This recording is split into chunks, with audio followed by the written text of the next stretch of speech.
Hey, happy Father's Day, everybody. Uh, it's Sunday. I hope you're having a great morning. Hope you're enjoying your Father's Day. If you're not a father, consider it carefully. It is life-changing. If you're a mother that's raising us fathers, well, thank you for your help getting it done. Um, but, guys, what I wanted to talk about this morning is taxes and tax strategies. And I didn't necessarily pick Father's Day to bring fathers and taxes together. We all know that taxes come to just about anybody. But what I wanted to talk about is the fact that most people just finished their taxes. We had an extension this year, and everybody's done, and they filed their taxes, and everybody's on to what's next. But the reality is, taxes don't, for professionals in real estate, taxes aren't something that you think about after January. They're things that you plan for starting usually in a normal tax year. April 15th is our big jam date, and then we've got some time with our accountants to start our tax strategies. But this year's a little bit different, and we've just finished filing most of our states, most of our federals. They're going to be due here June or July 15th.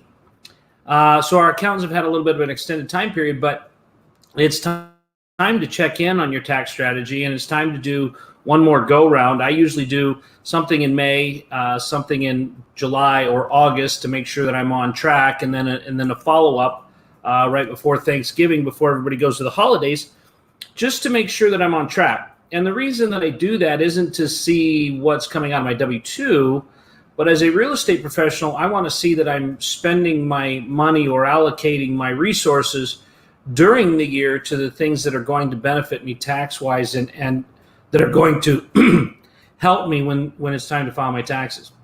Those are things like expenses. Those are things like purchases of tools and purchases of additional vehicles for work vehicles or other things like that. So I spend a lot of time figuring out how to not pay taxes by planning that ahead of time. And that's what I see that a lot of people that have trouble don't do. They don't plan ahead. They don't take the time to strategize what they could do if they had the opportunity. They're always running in there at the exact moment that things are supposed to be due and coming in February and asking the accountant, "What problem I created? I haven't done any thought process toward what I'm going to do to reduce my tax burden. And now that the fiscal year is done, what can I do to help myself?" And that leaves everybody in a bad spot because nobody can really get anything done at that point. There's nothing that helps. But what I would tell you to do is to start planning, to start looking at, are you going to need another vehicle? And if you say, well, yeah, we'll need another vehicle, but we'll just pick that up in February. Well, if it weighs a certain amount and it does a certain thing and it's viable to your business, maybe buying it in 2020 is the better time to buy it. What about tools? What about software programs? What about all these things about these year-end purchases? A lot of people wait to the year end and they're out of year and they're out of money, and then they don't get these tax strategies implemented, and then they're not able to carry that forward to next year. So when you look at the way that you need to do this and the strategy that you need to employ, it's something that starts at the very beginning, especially if you're having a better year than most or a better year than you'd planned and you're ahead on the game, meaning that you thought you were going to do 3 or 4 flips this year and you've already done 3 this year. Your profit margins have come in higher on your business than you had thought, and so you've set aside less tax money in proportion to what you're going to owe. These are all kinds of things to get in check so that you're not surprised. You're not sitting down with your accountant at the end of the year in March when she's got your taxes done and surprised by the amount that you now owe. And so I would challenge each one of you that is in the business, that has your own business, to look at what you can do to create tax breaks that you can do that will enhance your ability to pay less in taxes and then reinvest that into your business, right? That is the whole point of the tax code. I used to think of it as the Internal Revenue Service's penalty code.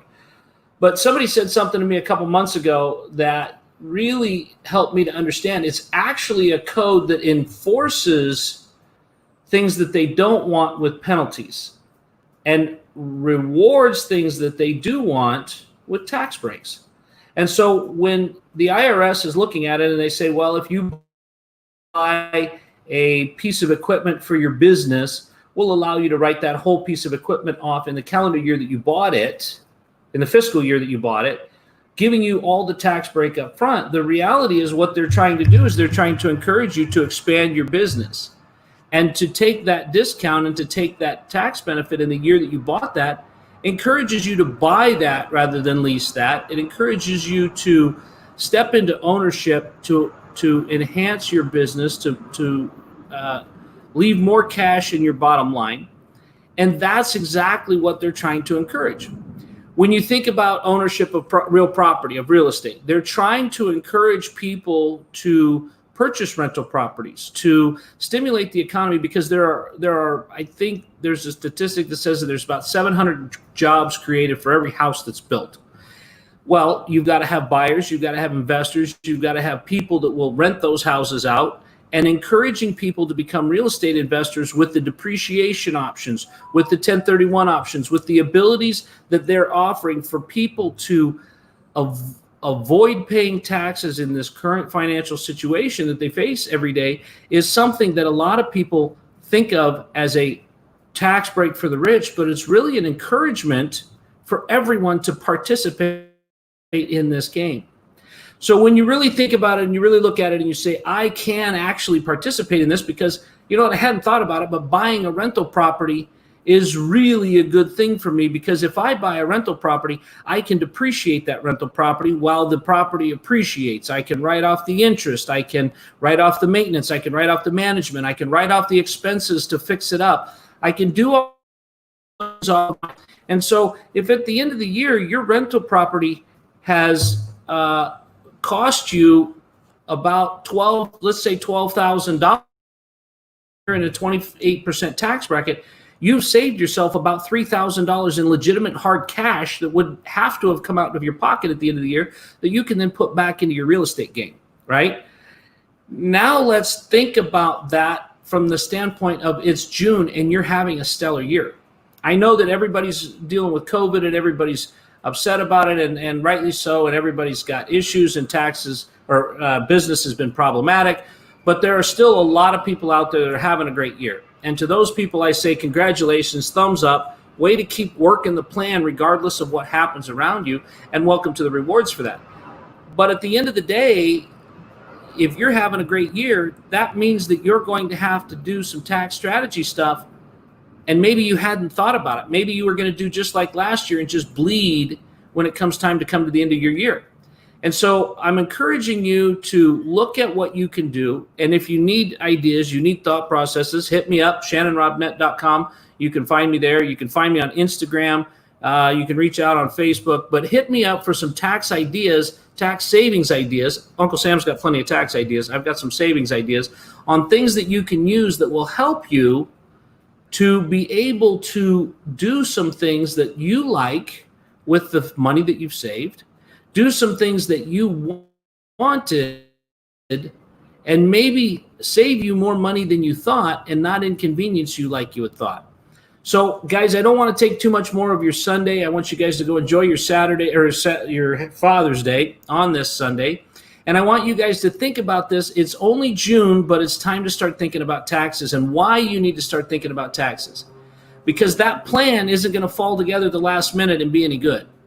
So guys, take the time to meet with your financial professionals. Take the time to meet with your realtors, to meet with your lenders, to figure out what you can do to get into passive real estate, to get into rental income that will allow you to move in the direction of tax benefits starting now. Starting to defer some of those gains and to start taking advantage of the write-offs that are available to those that take advantage of the tax breaks that are available in the IRS code.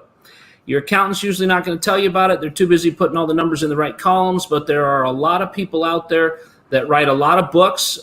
There's people like myself. I'm actually doing a webinar with a gentleman this week, Brett Schwartz, who takes a deep dive into deferred sales trusts that are an incredible way to do something where you offset your gains once you get down the road.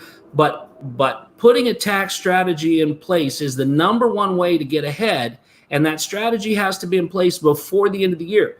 So while it's only June, guys, there's plenty of time for us to put that strategy into place, to talk about the things that need to happen so that you can take advantage of that, so that you can maximize what you're going to do with your tax savings that are available to you in the balance of 2020. The other thing that a lot of people look at it, they say, well, in 2020, I'm not going to make that much money, so I don't need a tax strategy. But the IRS says, well, if you lost money in 2020, we're not going to tax you this year. And if you make a bunch of money in 2021, we'll allow you to tap into last year and cover some of those losses. So if you really think about it, if 2020 is going to be a lemon for you, it's all the more reason to put fuel on the fire and make that bonfire huge so that you're going into 21 with some incredible tax savings moving forward once your game kicks in and you start really crushing it. So guys, thanks for your time on this beautiful Sunday. Enjoy the rest of it. Happy Father's Day to everyone. And thanks again for taking up or giving me